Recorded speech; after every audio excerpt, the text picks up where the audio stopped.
नमस्कार, आप देख रहे हैं Global Mirror News. State bureau Manoj Kumar Mishra की रिपोर्ट। इस समय की बड़ी खबर राजधानी पटना से आ रही है। अटल पथ पर घटी घटना को लेकर पटना एसएसपी का प्रेस कॉन्फ्रेंस। पटना पुलिस ने किया खुलासा। एसएसपी कार्तिकेय शर्मा ने बताया कि तथाकथित वकील श्वेत रंजन और स्थानीय वार्ड पार्षद टूटू ने योजनाबद्ध तरीके से इस घटना को अंजाम दिया है। वार्ड पार्षद ने राजनीतिक लाभ के लिए साजिश रची थी। इसके लिए 2 लाख रुपए में श्वेत रंजन से डील हुई थी। बाहर से 8 उपद्रवियों को पटना के अलग अलग जगहों से बुलाया गया था। श्वेत रंजन हरिहर चेंबर में बैठता है। 2 दिनों में पूरी साजिश रची गई थी। 40 लोगों को गिरफ्तार किया गया है। 62 लोगों को हिरासत में लेकर पहचान कराई जा रही है। उसमें घटनास्थल पर पहुंचने के बाद पुलिस के द्वारा कांड दर्ज किया गया। घटनास्थल से 7 लोगों की गिरफ्तारी की गई थी और उन लोगों से ले जाके सघन पूछताछ किया गया। सघन पूछताछ करने के बाद रात में पुलिस के द्वारा विभिन्न जगहों पर रेड छापेमारी की गई और कुल 62 लोग 55 रात में आज सुबह में और कुल मिला के 62 लोगों को हिरासत लेकर पूछताछ किया जा रहा है। इनमें कुछ वहाँ के लोकल रहने वाले हैं और कुछ लोगों को बाहर से भी लाके उपद्रव कराया गया था। इस पूरे मामले में जो 2 मेन षड्यंत्रकर्ता थे वो वहाँ के लोकल वार्ड पार्षद टूटू नाम से हैं। इनके द्वारा एक व्यक्ति हैं श्वेत रंजन, जो मूल रूप से घोसवरी के रहने वाले हैं, परंतु वो हरिहर चंबर में बोरिंग रोड के पास में वो अपना पेशे से अधिवक्ता बताते हैं, परंतु उनका मूल रूप से काम यही है कि वो लोगों को इकट्ठा करके जगह जगहों पर जाकर धरना प्रदर्शन करते हैं। इसमें टूटू के द्वारा उनसे संपर्क किया गया था 1 हफ्ता पहले और उनके बीच में हुआ था कि इसको एक बड़ा राजनीतिक तुल दिया जाना है और इसी क्रम में जब लोग कुछ दिन पहले भी घटना करने की कोशिश किए थे, परंतु वो हो नहीं पाया था।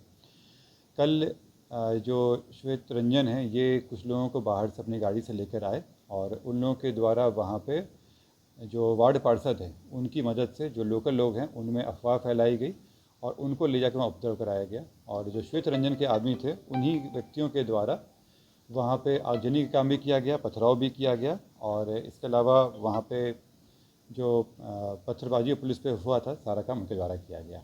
इसमें वहाँ की कुछ महिलाओं भी सम्मिलित थी जिनको गिरफ्तार कर लिया गया है। इसका जो वार्ड पार्षद थे उनका मूल मकसद इसका राजनीतिक लाभ उठाना था और वो चाह रहे थे कि इसमें अपना एक टीम बनाया जाए और जो श्वेत रंजन है उनको इसमें पैसे भी दिए गए थे। उनकी एक मंशा ये भी थी कि अगर इसमें कुछ मुआवजा मिलता है तो उसमें भी उनको हिस्सेदारी मिले। इसी को लेकर ये पूरा कार्य किया गया था। घटना करने के लिए जो लोगों को बाहर से बुलाया गया था उनमें से भी कुछ की गिरफ्तारी की गई है और ये जो पूरी भीड़ बेकाबू हो गई तो फिर उनके कंट्रोल में नहीं रहा तो वो भी भाग रहे थे और भागने के क्रम में इन सब की गिरफ्तारी हुई है।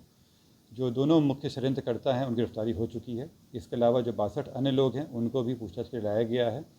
फ़ोटो वीडियोग्राफी से करके पहचान किया जा रहा है और जो कल घटनास्थल से पकड़ाए थे उनको जेल भेजा जा रहा है। जो आज सुबह पकड़ाए हैं उनको भी जेल भेजने का काम चल रहा है। इसमें मैं आप लोगों के द्वारा ये भी कहना चाहूँगा कि जो पुरानी घटना जिसके बारे में संदर्भ में लोग किए थे, इसमें जो पीड़ित परिवार है उनका मानसिक रूप से उनका इस्तेमाल किया गया। उनको भी जानकारी नहीं थी कि इस तरह का षड्यंत्र किया जा रहा है। वो बाहर से आए और उनको तुरंत उस भीड़ पहले से इकट्ठा की गई थी, उनको लाया गया। उनको भी ये जानकारी नहीं थी कि इसका इस तरह से किया जाएगा। पुलिस के द्वारा उनके साथ जो भी पोस्टमार्टम रिपोर्ट आया सब साझा किया गया था। मेरे द्वारा आप लोगों को भी बताया गया है इसमें कि क्या चीज़ घटनाएँ हुई हैं, किस तरह की चीज़ें रिपोर्ट आई हैं। हत्या का अभी तक पुष्टि नहीं हुई है। बिना हत्या की पुष्टि किसमें आगे जब तक रिपोर्ट कंप्लीट नहीं आ जाता है कार्रवाई नहीं की जा सकती है।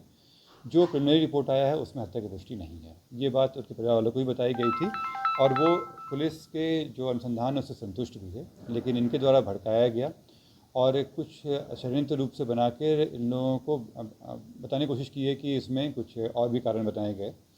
लेकिन इसमें ये जो पूरी घटनाक्रम है इसका अपनी निजी फ़ायदा उठाने के लिए इन 2 व्यक्तियों के द्वारा इस पूरी घटना का अंजाम दिया गया।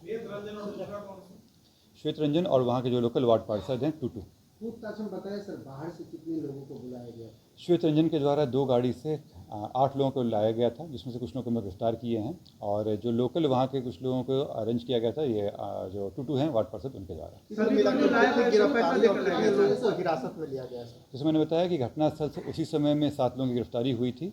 कल रात में अन्य 55 लोगों को उठाया गया है। वीडियोग्राफी से मैच कराया जा रहा है। 40 के ऊपर लोगों का मैच हो चुका है। अभी अन्य जो CCTV फुटेज है उनको खंगाला जा रहा है। अभी फ़िलहाल पूछताछ के टोटल 62 लोग हैं हम लोग के पास। किशोर कुमार का आपराधिक इतिहास गाड़ी भी- का माने नहीं है कि गाड़ी पर जो पथराव हुआ उसके उस मामले को लेकर भी क्या एफआईआर दर्ज हुआ? जो पूरे घटनाक्रम हुई उस पर एफआईआर दर्ज कर लिया गया है। इसमें जो पुलिस के ऊपर जानलेवा हमला कराया गया, जिस तरह से पत्थरबाजी की गई, आगजनी की गई, इन सभी मामलों को करते हुए एक कांड दर्ज किया गया है और उसी में इन सबकी गिरफ्तारी की गई है। वार्ड पार्षद अरेस्ट सर, हुए। वार्ड पार्षद को जो छुड़ाने दोनों- के लिए कई राजनेता फोन भी कर रहे जो हैं। दोनों व्यक्ति हैं जो मेन षड्यंत्र करता हैं, वार्ड पार्षद और ये जो श्वेत रंजन है जो पेशे से अधिवक्ता बताते हैं अपने आप को, लेकिन इनका मूल पेशा यही है धरना प्रदर्शन करना। ये दोनों ही गिरफ्तार हैं। और 5 का नाम क्या है सर? अन्य लोग भी पकड़ाए हैं इसमें, कुछ महिलाएं भी हैं इसमें। सर, कितने लोगों के खिलाफ प्राथमिकी दर्ज हुई है, नामजद बनाया गया है और अज्ञात बनाया गया है? इसमें जैसे मैंने बताया कि घटनास्थल से ही 7 लोग पकड़ाए थे। इसमें उनसे पूछताछ पे भी अन्य लोगों का नाम आया था और सीसीटीवी फुटेज भी निकाला गया है। तो इन सब में दर्ज करते हुए जो पकड़ाए हैं अभी आज सुबह में भी, उन पे भी जांच करते हुए जिनका फुटेज से मैच कर रहा है उनमें, और जो इसमें लोगों को रखने का काम जो पूरा इंतजाम किया गया था उन सब पे कार्रवाई चल रही है।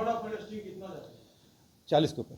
किशोर कुमार का आपराधिक इतिहास भी- अभी हम लोग निकलवा रहे हैं, अभी फिलहाल हम लोग सर, गिरफ्तार पोस्टमार्टम करेंगे। रिपोर्ट में क्या बच्चों के होठ पे नीले पड़ने और उंगली पर नीले पड़ने के भी निशान मिले हैं? पोस्टमार्टम रिपोर्ट आप लोग भी देखे होंगे और उसमें साफ साफ दिया हुआ है कि शरीर पे कोई जो घटना से पहले कोई जख्म नहीं पाए गए हैं और उसमें दिया गया विसरा प्रिजर्व किया गया है। इस कारण से फाइनल कंक्लूसिव रिमार्क नहीं दिए हैं। इसमें कोई चोट का निशान वगैरह नहीं दिया।